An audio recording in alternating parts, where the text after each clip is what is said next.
How you doing, folks? I'm Gary and this is The Kill Drummer. Welcome back to another wee episode of Going Round the Blends, guys. Apologies straight away for the sort of croaky sounding voice, just getting over a cold, but we should all be good. Okay, going round the blends. We all know what a blended whisky is. It's a mixture of whiskies from different distilleries that have all been brought together and blended to make one whisky. Sometimes you'll get blended scotches, which will have grain and malt in them, and then sometimes you'll get blended malt, which just has malts from different distilleries all brought together. And the one I've grabbed for now is this one here. It's a Thompson Brothers independent bottlers. We'll talk about them in a minute, and it's a blended malt. So I'm going to pour some of this in a glass and then we'll have a wee chat.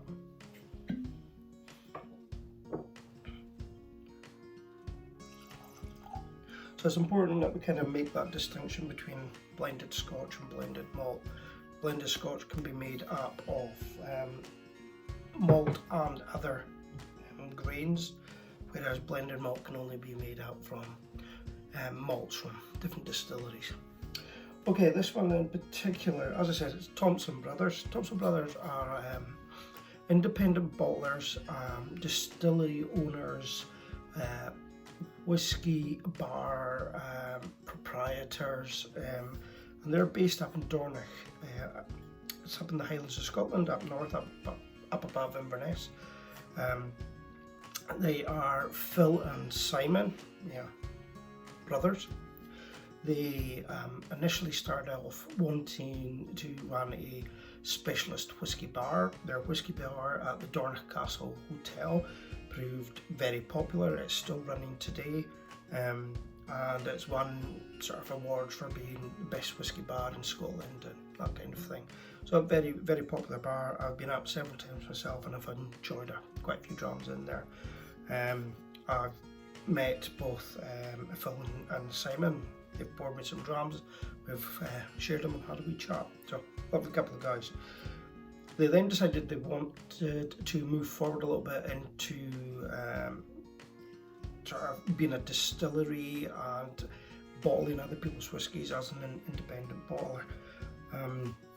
And their independent bottles, pretty much when they come out, they go to ballot and they disappear pretty quickly. They're very popular, independent bottling. And as a distillery, they've been producing Dornoch single malt, again limited on their bottling, and when it does come out, it goes to ballot and it again disappears pretty quickly. It's very popular.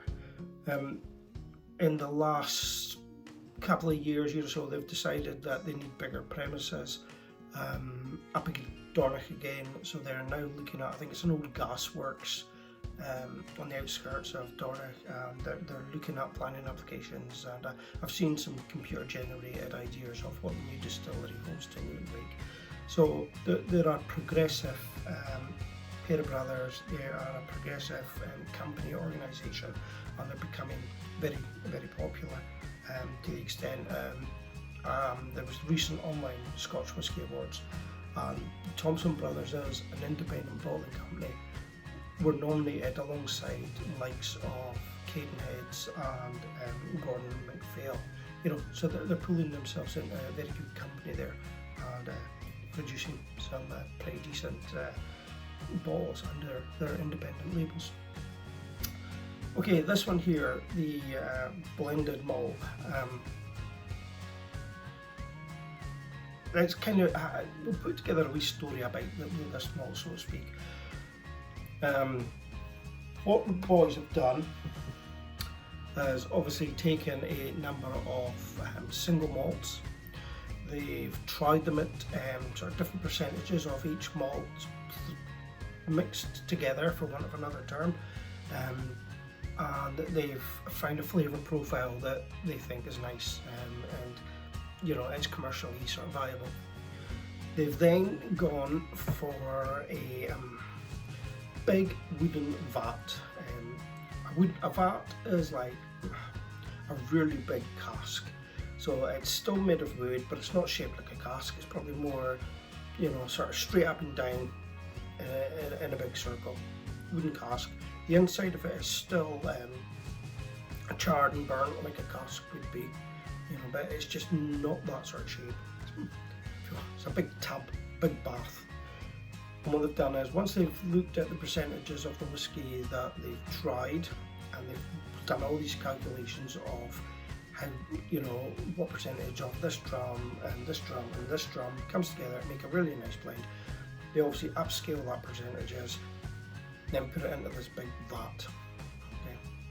Now this vat holds, I think it's 1200 litres, 1200 litres.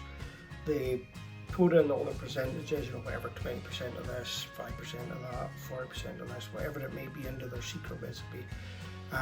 They get like a big kayak or big paddle, and they give this big vat, a big mix, and then they leave these malt whiskies that have all been blended together in this big vat, and they leave it in there to rest for a period of time. They then drain off somewhere in the region of 800 litres, give or take, from the vat, which holds 1200 litres. They drain off 800. They dilute it down to a palatable alcohol by volume. So, you know, it may sit in that vat at a really quite high ABV, but for them, when they were tasting it, what they would have been looking for is an ABV that's suitable to the palates, that presents the spirit well to the consumer. So they'll try and bring that ABV down to that palate that they got when they were originally blending the spirit. And in the case of this, they brought it down to a quite decent 48.5%. So they've got that 800. Now they'll bottle that up into, you know, somewhere in the region of 800 bottles. You know, if they're pulling off somewhere in about 800, it's not 1 litre bottles, it's obviously 70 cl bottles, but you know, there's other margins in there, and there'll be slight losses during bottling and all that kind of thing.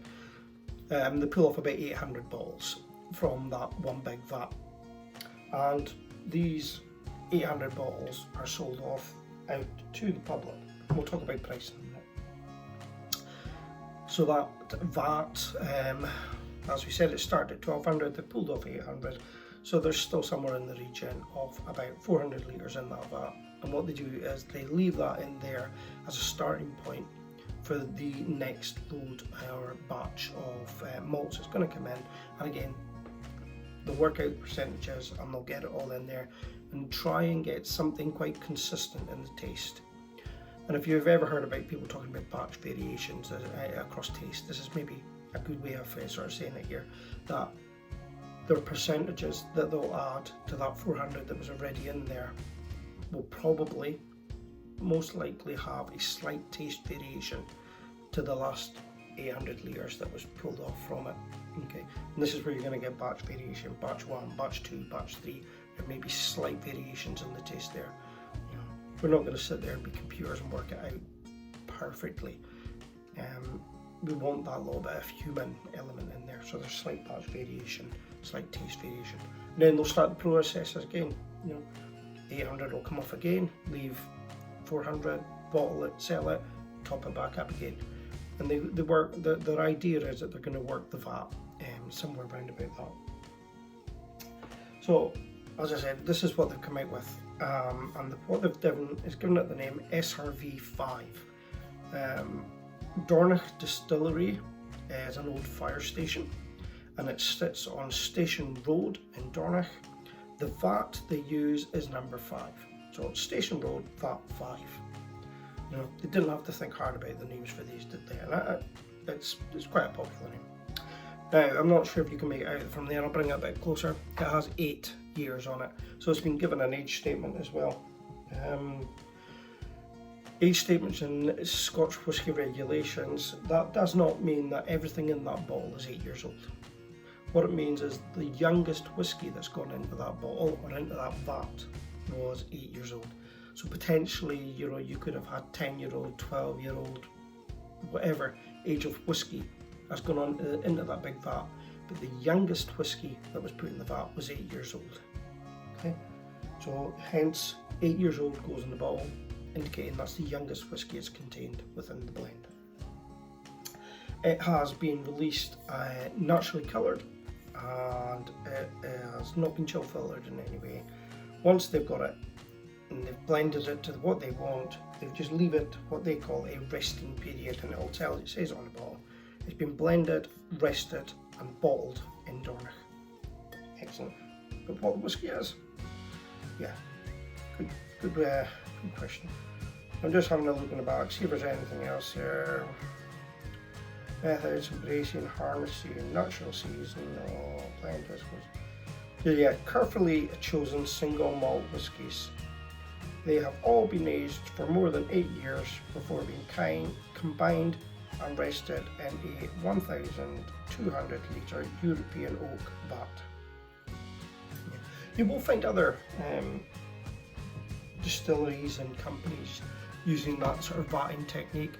Quite often it's, you hear the term a Solera cask and things like that. I'm trying to think, I think I might have covered one on here before, but off the head I can't think of it. Even some, I think there's single blends, single casks that do Solera as well, whereas they take, it's always the same whiskey, so it's not whiskey that's come from other places, you know, and they put the same whiskey of different ages and things like that into the big tank, and they put it off as some sort of single malt Solera cask type thing. Off the top of my head I can't think, but I know I've covered them on here before. Right, anyway, there you go. I think I've waffled enough about Thompson Brothers and how they've brought this whiskey together. I think the best thing to do is give it a wee sniff. Fresh.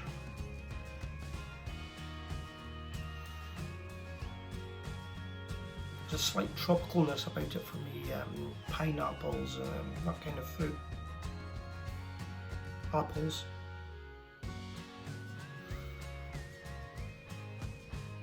Perhaps cinnamon hiding in there.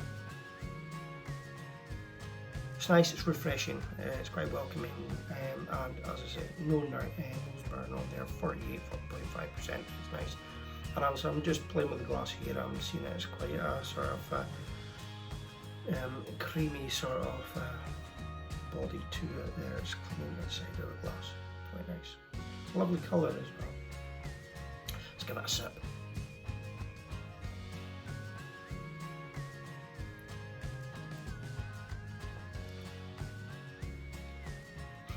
More spice on the palate than there is on the nose. Not a bad spice. For want of the word spice, I'm going to say there's almost like that Chinese 5 spice thing coming through on it. Again, I'm watching the legs of the whiskey as it runs down the glass, so it's quite full. Yeah, quite spicy, not in a bad way, in a good way on the palate. Starting to get that fruitiness at the back of my mouth. Cola cubes, pineapple cubes, fruit cocktail, the syrup, you get a fruit cocktail, yeah.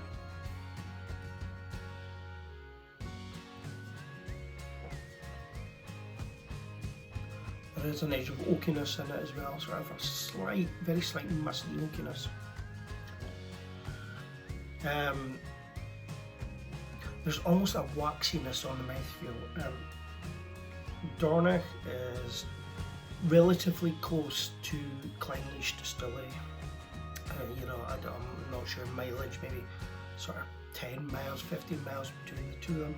And we often talk about Clynelish having a waxy feel to it, and there's a kind of waxiness about this as well. Almost, maybe almost a sort of saltiness as well, that coastal salty. Yeah. We don't know what's in it. There's almost an influence of Clynelish for me. I could be way off track there. I'm maybe just sort of subliminally thinking about it with it being so close to Clynelish Dornoch. But yeah, there's something in there. It's an absolute cracker of a blend. I bought this bottle in Dornoch from the Thompson Brothers little shop, £35.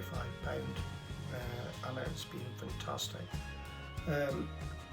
I was lucky enough to meet Phil and Simon at the Scotch Whisky Festival in Inverness earlier this year, and they brought some of this along that hadn't gone on sale yet, and I was lucky enough to try it before it went on sale. Yeah, I thought then it was fantastic, and then when I got the chance up in Dornoch to pick up a bottle, there was no hesitation.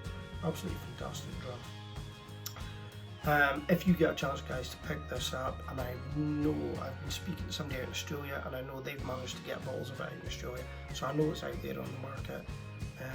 If you do get a chance, £35 here in the UK. Thompson Brothers SRV5 blended malt. Fantastic wee drum, guys. Slange.